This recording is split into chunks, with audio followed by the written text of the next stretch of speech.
Just want to say thank you. Can we please give it up one more time for Glory Dance Ministry?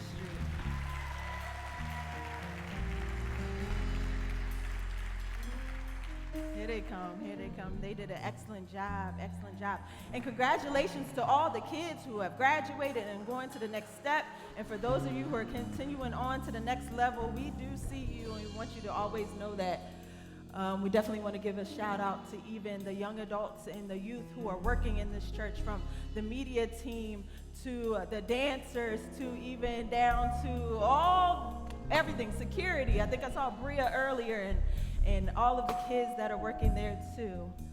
Getting a little feedback.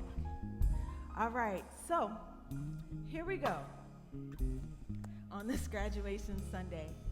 The message that God has given me, I didn't really think that it fit along with what it is when it comes to a graduation Sunday. But today I'm going to use it as sort of like a commencement speech. Because what better teacher can we learn from than that, the ultimate teacher, who is none other than Jesus Christ?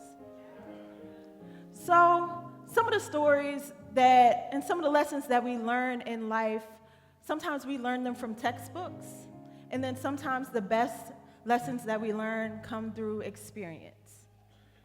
They come from stories, they come from things that we have gone through our very selves, and even just stories that we read in the Bible. So today, for some of you, I'm going to tell you a familiar story, and for others, I'm going to introduce one to you. So if you have your textbooks out, you don't have to stand. That is your Bible, if you don't know. If you have your textbooks, you can turn to John 4. And I'm going to tell you a story, and for those of you, you can follow along with me if you would like.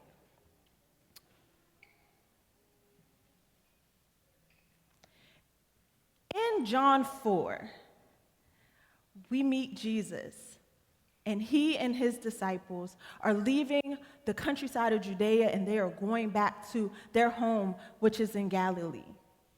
See, the thing is, the way that John opens it, if you've ever read the book of John, then you will understand that the way that he puts his stories, the way that he writes his stories, is so that when we read them as believers, we begin to understand that Jesus is exactly who he says he is, which means he is the Messiah. So every story that you read in John is going to point back to exactly who Jesus says he is. In John, Jesus is leaving from Judea, and he is going right back to Galilee with his disciples. And the reason why he's going back is because the Pharisees, if you've ever heard of them before, the Pharisees are on Jesus' back, and they are going on him and watching him like a hawk. See, the thing is, Pharisees, they always are, they're over top of what we consider the Mosaic laws. So basically, what they look for is to see if you're sinning. They want to see and to catch you and you're wrong. So the Pharisees have been watching Jesus and his students, the disciples, like a hawk. They're watching for any possible wrong that Jesus can do. And in it, between them, Jesus and now John the Baptist have been put against each other. And now Jesus is leaving because he doesn't want to ruffle any more feathers, and he wants to make sure that the conflict doesn't go any further. But on Jesus' way back to Galilee, he stops in a special place. He stops in a place called Samaria. Now, we might know that as, if you relate it to the Good Samaritan, Samaria is this place. In Samaria, he meets a woman. But see, the thing is, as a Jew, Jews don't go to Samaria. They go all around, even though Samaria is the direct route to where they need to go. But not Jesus. Jesus decides he's going to go where others don't go. He's going to go where they say you're not supposed to go. See, the thing is, the Jews view Samaritans as unclean. They're viewed as strictly bad. If it was to be nowadays, it would be a Kendrick Lamar and Drake beef. They not like us. If they were mean girls, you can't sit with us. That's just the kind of tension that it was between the two. But Jesus decides to go to Samaria. And in Samaria, he's walking and he's been walking for a while and he's tired and he decides that he's going to sit by Jacob's well and wait. In his waiting, a woman starts walking towards him. Now, Jesus knows why she's walking there. But see, this woman doesn't know who he is. So if I can just put my humanness in the middle of this, and especially ladies, you can definitely understand. If we're walking somewhere and we're thinking we're going to be by ourselves and we see somebody, especially a random man, there's a few thoughts that run through our head. One, is it safe? Do I know them? If I don't know them, in the words of my grandmother, am I going to pick up something and hit them upside the head and then run? So I can just only imagine for this woman, she's walking up to this well. One, she's thinking she's by herself. And two, she doesn't know who this is that's waiting for her. So I can just imagine all the mixed emotions that she has in her head as she's walking up, whether she should continue walking or whether she should go away somewhere else where she might be safe. But as she continues to walk up closer, Jesus confronts her and asks her for a drink. See, the thing is, it's customary for back then that if you were going to, especially if a man was going to ask a woman for a drink, then the husband needs to be around in order for that to happen. But she doesn't have a husband because she's by herself. So as Jesus is asking for her for a drink, she's just trying to figure it out. Because one, she's coming like most women will, because they are the ones that usually go to the well to get the water. And she's coming with her jars to collect the water. She's coming with her rope because the well is deep and she has to be able to put the rope down to get the water. She's coming with equipment. And here Jesus is with nothing. He has no equipment. So she asked him, how do you want water and you don't have anything to draw the water with? So as they continue to converse, and as that part happens, then the woman begins to look at Jesus, and Jesus looks back, and the Samaritan woman asks Jesus and says, you, a Jew, asking me, a Samaritan woman for water? Because they don't do that. We don't talk. We don't even go around each other, and you're asking me for water? Do you know what you're doing? Do you know what you're asking? But Jesus comes back and basically says, do you know what you're asking? And he says to her, if you only knew the gift that God gives to you, you'd be asking me for the water. Because I can give you water, living water, that you will never quench and you will never thirst again. But see, this well that you're coming to that well for water that you're going to keep returning to over and over and over again, and it will never quench your thirst. So this woman is like, well, give me the water that you got then. Basically what she says. Give me the water that you got because I don't want to thirst anymore. And that's where we're going to stay today. The thing is, and I thought, and when I read it, I'm not a shouter, but when I read it again and when I understood when Jesus was saying, if you only knew who you were talking to.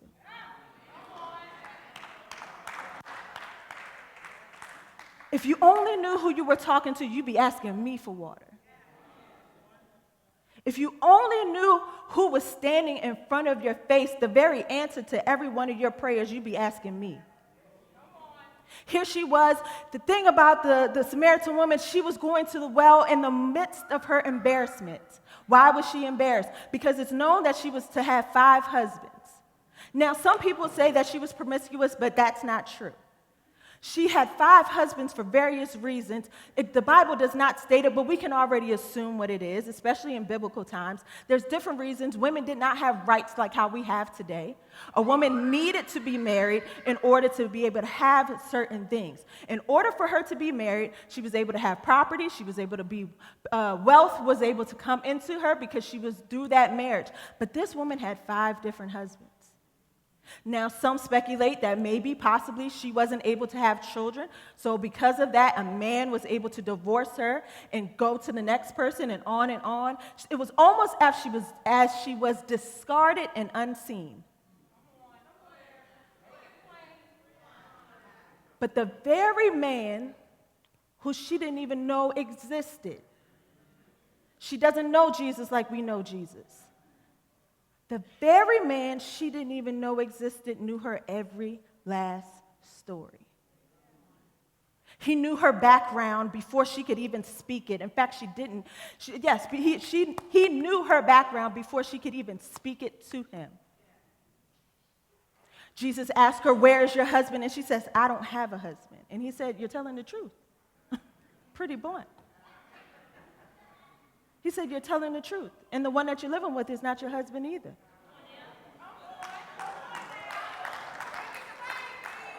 But see, the thing that I like about Jesus, and especially when reading it, is Jesus is not condemning her. He's not judging her. He's letting her evaluate where her situation is so that she sees it herself. Not once does he bring the Torah and knock it upside of her head and tell her that she needs to do X, Y, Z and do this, this, and this. He does not condemn her. Why? Because that's out of Jesus' character. Jesus does not condemn. He is here to free us. He is here as a liberator. That was his whole purpose. You can find it in John 3:17. He is the liberator. He's not here to condemn. He never condemns her. But he offers her something. He offers her something that she's never been able to get anywhere else. Now, we don't know her story, and she does not have a name, but I'm pretty sure we can put a name to her. Her name is a lot of our own names because we go from the same similar backgrounds and we've had some of the same things to happen to us. I think they don't put a name for that very reason so that we can now see ourselves in her position. We can understand that there's many things that we go to and we could spend all day naming them that we go to quench our thirst, but it's only one person who can quench it. There are so many things that we reach out to, from online shopping to overeating to this, that, this, and the third, standing in the mirror, thinking the makeup is going to cover it all, going into the gym, working out because we think we need the physique exposed compared to being healthy. It's a whole list of things that we have done and we do to quench a thirst. But Jesus is saying, not only to her, but to us, if you only knew who you were talking to. If you only knew who you were talking to, you wouldn't be asking for anything else. If you only knew who you were talking to, everything that you've ever wanted would be given. And it's not given in monetary. It's not given in money. It's not given in wealth. It's not given in a house, even though those things are good, but it's given in a new mind, in a new heart, in a new soul, in a new mindset.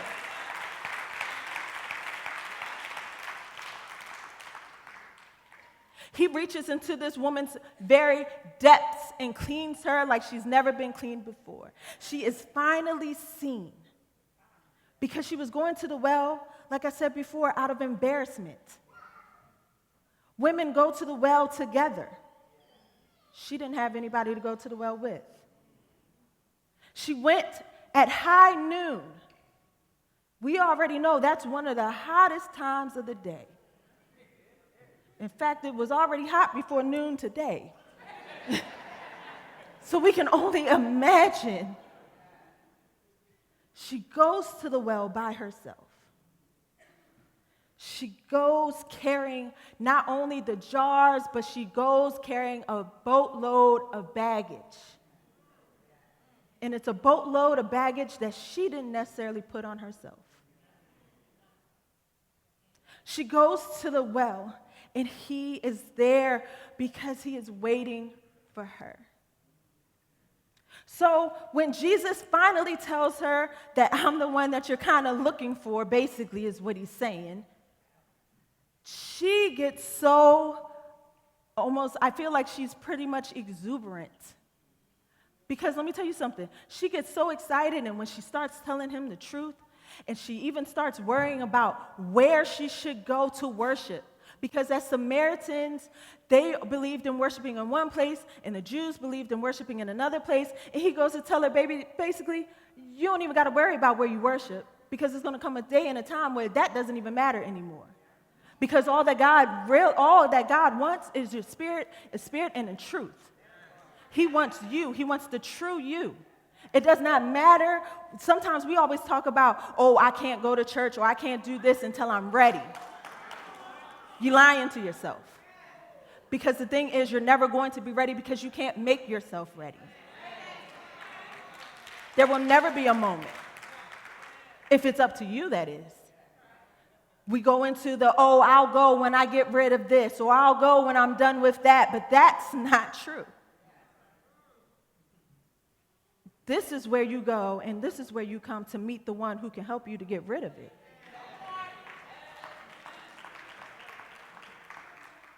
The woman at the well gets so excited when she talks to Jesus and when he tells her about herself, and when they have this honest conversation, to the point she leaves the well and she leaves her jars. The very thing she came to the well for, she doesn't even leave with. That water means nothing to her anymore, because she has been filled with the water that will quench her thirst, that will never run dry. And it all came from a conversation. She goes back to the village, and she is now telling everybody about this man who knew her, even though they just met. She is able to finally realize that he is a prophet, and he is the Messiah that they have always talked about. And here she is, seeing him eye to eye, face to face. And she goes back to her village and she tells everybody. And now people are coming to Jesus to hear about this man that knew about who she was. They want to know. So my question is for you today, and as a commencement speech, as a lesson to be learned, what thirst do you need to be quenched?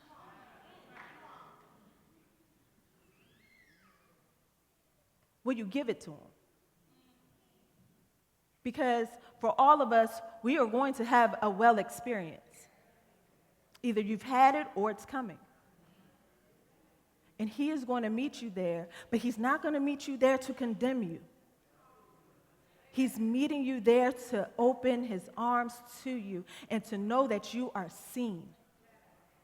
See, that's the great thing about the God that we serve. We have a God that sees us. We have a God that knows our innermost beings, because he knitted them himself. He knows every flaw. He knows everything that has happened to us. He knows everything that's going to happen. He knows every achievement. He knows every hair, every non-hair. He knows it all. He knows what hair you brought, what hair. He knows which one is yours and which one's not. He knows it all. Sorry, I had to put that in there. He knows the difference. And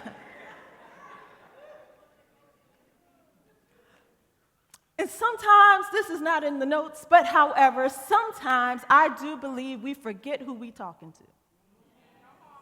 We come to church and we are here for the praise and worship. We're here for the lifting of the hands. We are here for the running and for the entertainment purposes. But do we know why we're here?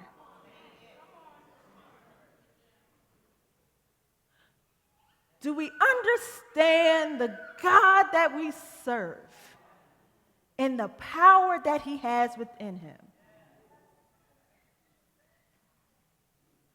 He is the creator of it all, which means there's nothing that you can give to him that he can't handle. He will block a phone call from coming to you if you're not supposed to have it. He will separate you from people, and he will bring people in your life who's supposed to be there. He's the reason you feel different when you're in friend groups or don't feel like you're fitting in. He's the reason that you have that creativity in your mind and all you think about is in color. He's the reason that you can put that pen on paper and the words just flow. He's the reason that you can choreograph a dance. He's the reason that you can sing. He's the reason that you can braid hair. He's the reason. You didn't get that on your own. But he is there to quench your thirst. And I'm going to leave you with this. Did you know that there's a difference between counterfeit living water and living water?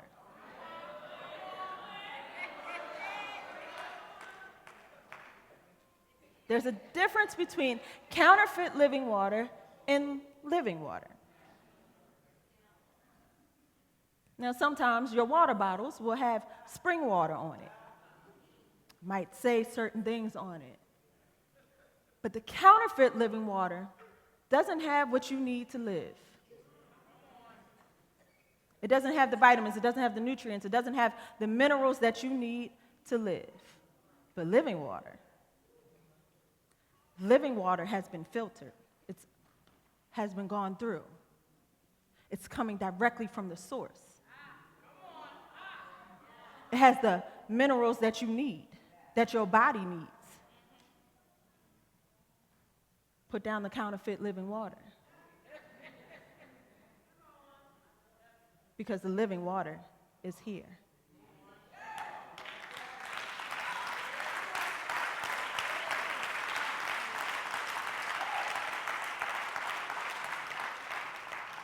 Now you might ask, okay, Erika, what does this have to do with anything? And I'm going to tell you. The thing is, Jesus always knows. Lesson number 1. Jesus will always meet you at your embarrassment. We can't sit up here and pretend like we've never done something or haven't been embarrassed by something. We'll be lying to ourselves and the people around us if we were to say that. There are things that we will never talk about, and there were things that we will one day share about. But Jesus will meet you right there at the moment of your embarrassment. That woman came to that well embarrassed, ashamed, and had been living with it for years. And Jesus met her right there where she was.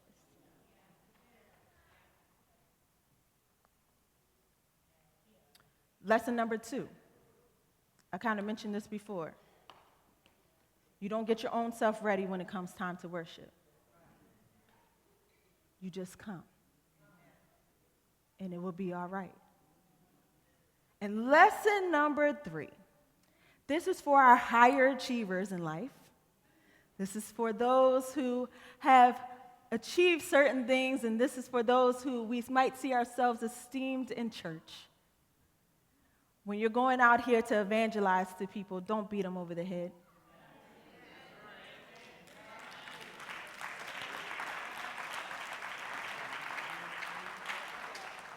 Not once did he beat her over the head. Not once. And even when we read through the Bible, different stories that it is, he might tell people to sin no more. He didn't say that to her, though. But he never embarrasses them. He never beats them over the head. Sometimes we can get so enthusiastic about bringing people to Christ until we go to the extreme. Always be mindful of what that person has gone through and what that person has experienced. You meet them with love. You meet them with compassion. And every now and again, it's time for you to tell your own story. And that's going to be your bonus assignment. Some of you really need to pray about it because you have a story that will reach somebody that nobody else can reach. Your bonus assignment is to go to God and ask him when to release you to do such. Because there's somebody that needs to hear from you. So, as the doors of the church now open, I bring to you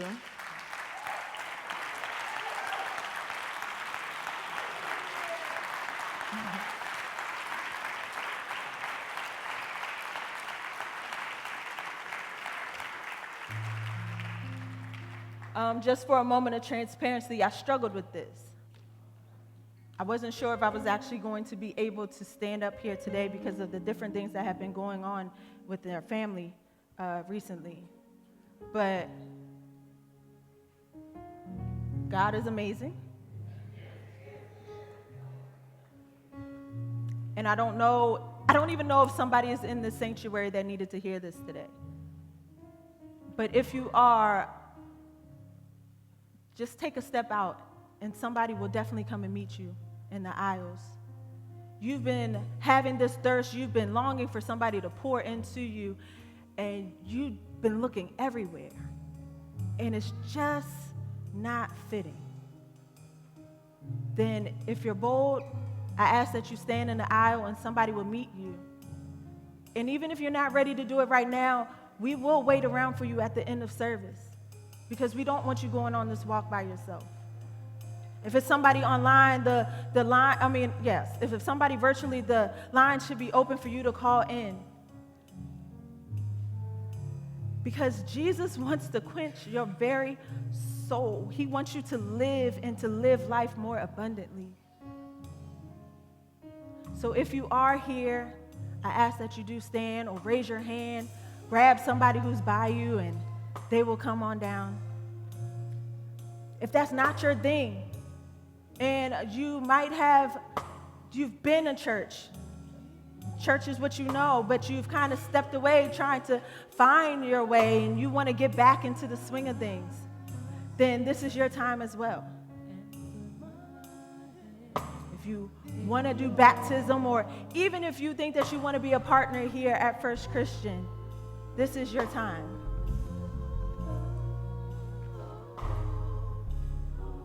It's my prayer that regardless, that your souls will be fulfilled.